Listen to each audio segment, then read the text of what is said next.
Hello everybody. Today we're going to talk about getting your foot in the door as an administrative assistant. Usually you'll actually start out as a receptionist somewhere through a temp agency. And it doesn't matter your age. Ordinarily, maybe you've recently graduated from school, from high school or college. And ordinarily your first assignments will be as a receptionist.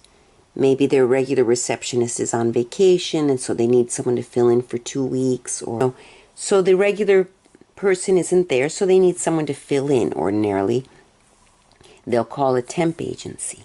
Do a search on YouTube, how to do a resume. You want to have a general list of things you've done in your life. Now maybe you've never had a job before. That's okay. Perhaps you've done volunteer work, or you've helped out, at a benefit or something. That's the important thing about volunteer work when you're in high school or college. Try to do a little volunteer work for something or some organization because, and if it's on a regular basis, even better, because then you have someone who can give you a reference.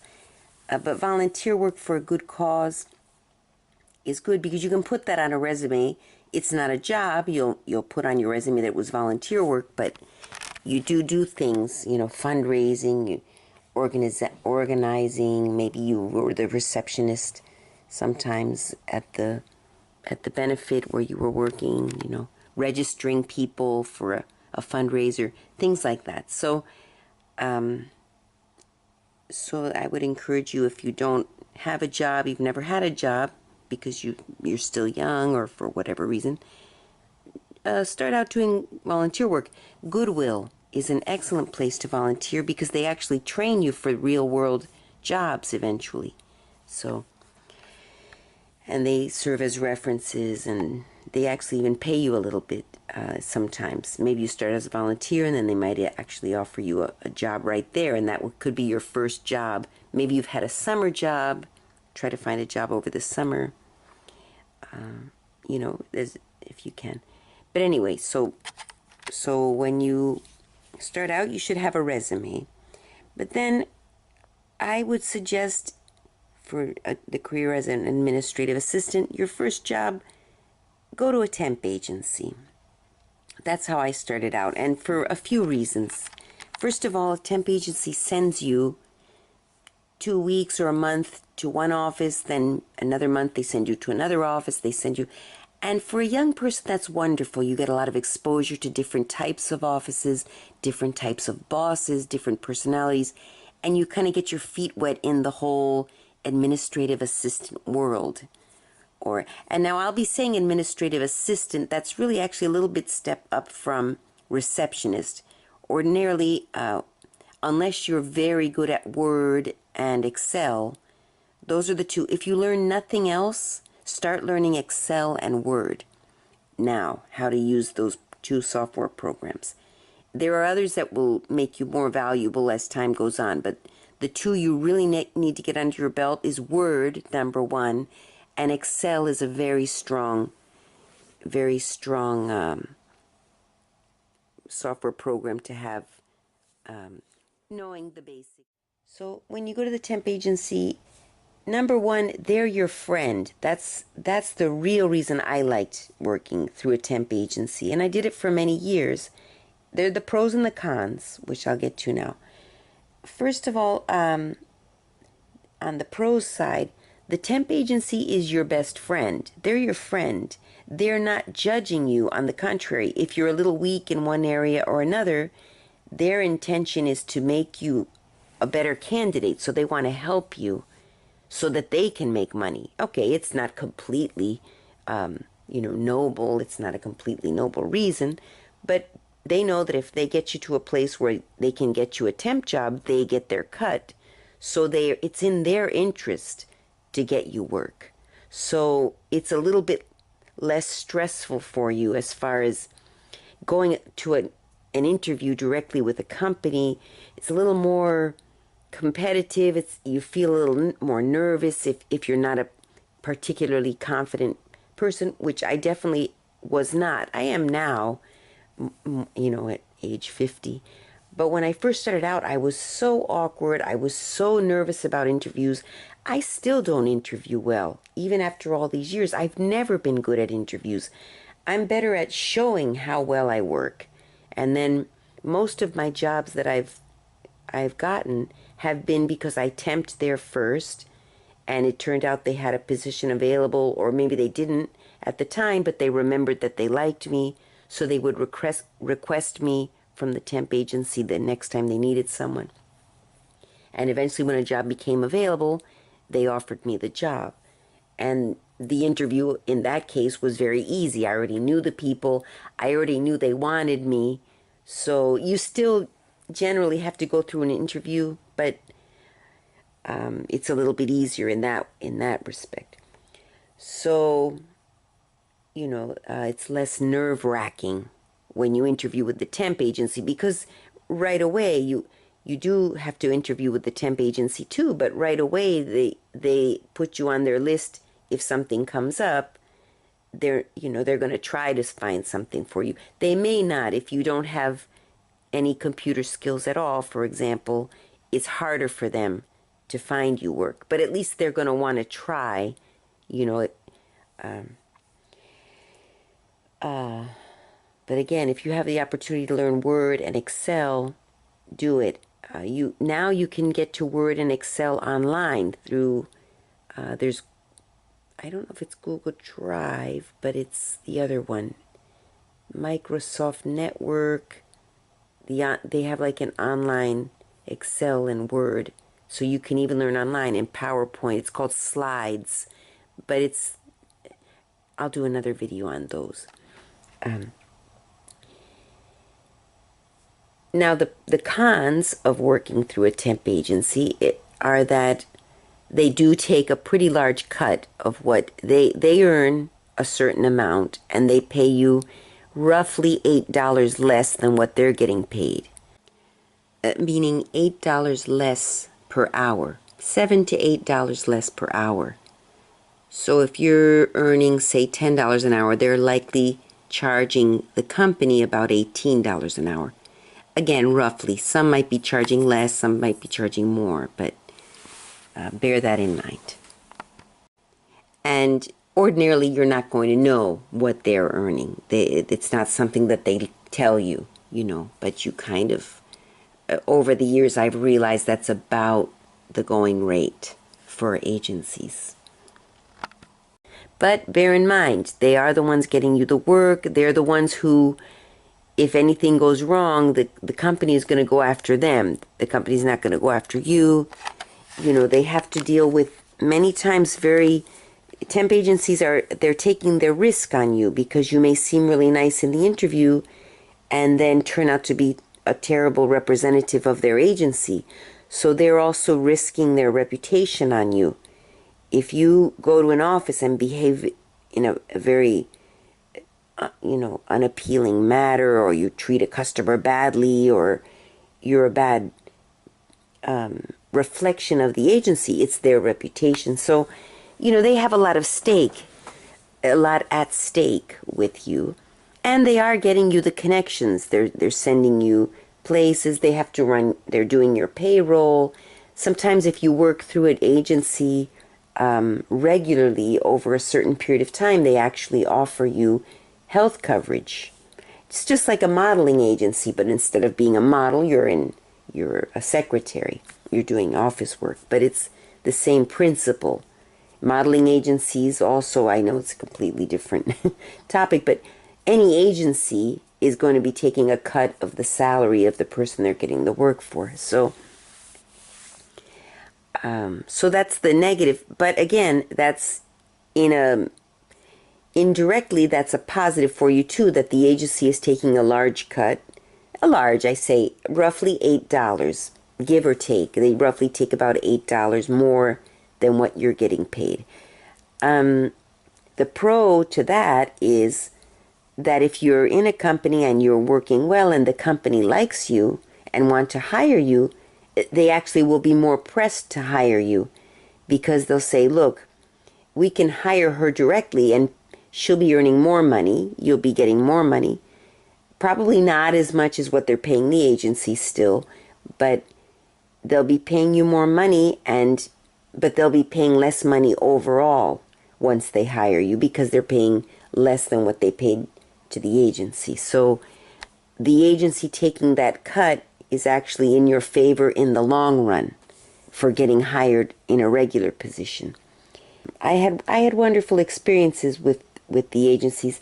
Be patient with them, be nice to them. I know sometimes you do get a little annoyed. Oh, I can barely make ends meet with what I'm getting paid. You might be saying, this is something I've said to myself when I was young. And then I know they're getting a large chunk of what I'm getting paid, but I still remained, I always remembered that they were my ally, and I always treated everybody nicely, and I always represented them well wherever they sent me.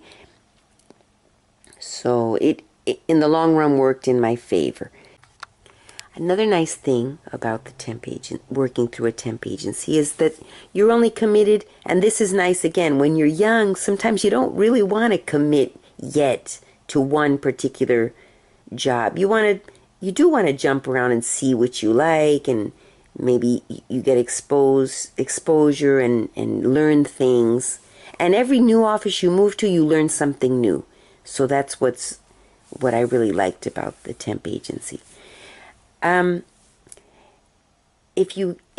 nice thing about a temp agency, let's say sometimes you'll get a long-term temp position. They'll say, okay, they're going to need you for 3 months. And let's say you're there 2 weeks or so, and you realize, I hate it here. I hate it here. Now if it was just a 2-week assignment, great. You just got to stick it through 2 weeks, and then you're out of there. And you could even tell your agency, I'm not really crazy about this place where I'm working right now, so please don't renew my assignment there. I don't really like it there. And that's all. You don't have to give deep explanations, or you could mention the reason you don't like it, because maybe the agency can also give you some pointers. But if you really hate it there, if there's someone there that you can't stand, you just, okay, I'll just, of course, remain your composure, do what you need to do, always remain professional with whatever assignment you're on, because of course if you start to behave improperly on assignments, then the agency is going to stop sending you on assignments. So you always bear that in mind. So if you can't stand somebody really rubs you the wrong way, don't just let loose. You have to learn to be patient and just say, okay, I hate this person that's my supervisor on this job, but I'm gonna be, on the contrary, be more polite with the person to guard. Oh, you don't know how many times, especially, again, you learn patience with age, but when I was young, many times I felt like just cussing someone out because I just couldn't stand them, but you have to learn, okay, sometimes it's a little degrading, but you do it. It's your job. You get paid. Then you go home and you can forget about work, and you can cuss the person out in privacy of your own home. Pretend but never, be careful also posting on social media, because like, let's say you're on an assignment and you hate the person you're working for. Be careful. If you say something on social media about this bee that you're working for right now on this assignment, there are ways sometimes that stuff gets out. You might have someone who's an enemy of yours that takes a screenshot, even if you post it privately within just your own friends on your social media. If you have an enemy or an unknown enemy, she might take a screenshot and send it to someone. So even on social media, try not to gripe too much about people you hate at the office or on an assignment you happen to be on. With everything, there's balance. Of course, if you can't stand a particular assignment, you let your agency know and they'll change you. But also have a little bit of tolerance. I mean, some of us were raised having less tolerance, and we were taught it's okay to flip off at the mouth and be who you are. And if you're that kind of person, and I'm not saying it's wrong or right, but a person who hasn't learned to sometimes bite their tongue, and not cuss someone out won't do very well in administrative work and in an office, because the office has a lot to do with teamwork. It's not the individual. Actually, most jobs, but particularly in an office job and as an administrative assistant, many times you'll have an annoying client come in and you have to be proper. Yes, sir, I'm so sorry about your bad experience. I will take down the information and pass it on to my supervisor, etc. That's the proper way to deal with a client. And you learn this sometimes actually in call centers. They do train you on dealing with difficult clients. So while in the beginning I said, oh, you don't want to work at a call center. Actually, working at a call center, stressful as it was, and I don't mean telemarketing, not outward calling out in telemarketing. Call centers where you're receiving customer service calls. That prepares you for certain jobs where you're dealing with the public and with clients. Other office jobs, you don't deal with clients at all, so customer service isn't necessarily as important. But it's always good to have a general respect for everyone, even if you're not dealing with the public directly. But as a receptionist, more often than not, you will be dealing with the public, so you have to have learned, being polite, and the customer doesn't have a right to mistreat you and cuss you out and all that. But if a customer does treat you that way, don't cuss him out back, I'm kind of going off on a tangent, though. That's for a different video. But the point is, with the temp agency, if you don't like where you're working, they will switch you out to another, or maybe the commute is too far for you.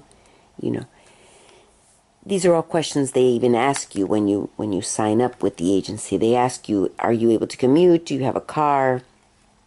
Etc. Do you need to take public transportation? So they'll also try to get you assignments where you can actually get to them, and make sure there's a metro stop or a bus stop nearby, depending what city you're living in. Miami now is pretty good. I live in Miami. It's pretty good with public transportation, but there was a time where it was impossible. I mean, it was horrible. Some parts of town didn't have anything. And if you didn't have a car, you basically couldn't get there, or you had to take a taxi, which was expensive. They didn't have Ubers back then.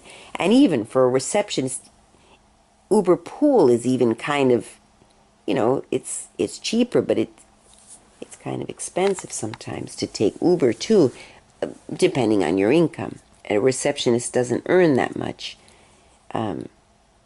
Usually a little more than minimum wage, but now that's what you'll earn if you don't know Excel and Word. If you know Excel and Word, Word number 1, Excel number 2, most important to know. And actually, in my latest job, even Excel is more important than Word in this last job, in the job I'm in now, because most of our correspondence is by email now. So we even don't use Word very much anymore. But try to learn both of those. But yeah, I would say learn Excel and Word. Yeah, try to learn them both. And you have to be able to send an email at least, which most of us know how to do. It's even easier than texting sometimes. And the other stuff, the office you're in will often show you how it works. Outlook is the system, the internal system used in many offices, which includes email and scheduling. But that's something that you can learn in the office. If you know it already, that's all the better. But usually you can learn that in the office. They'll explain to you, oh, this is how you use it. They might have a temporary account just for the temp. So that's about it. So definitely I would suggest it, particularly if you can go ahead and just apply directly for jobs if you feel confident. I definitely, I was so nervous about it. I ended up going to a temp agency, and that definitely worked for me because I was horrible in interviews. Thanks for listening, guys. Talk soon.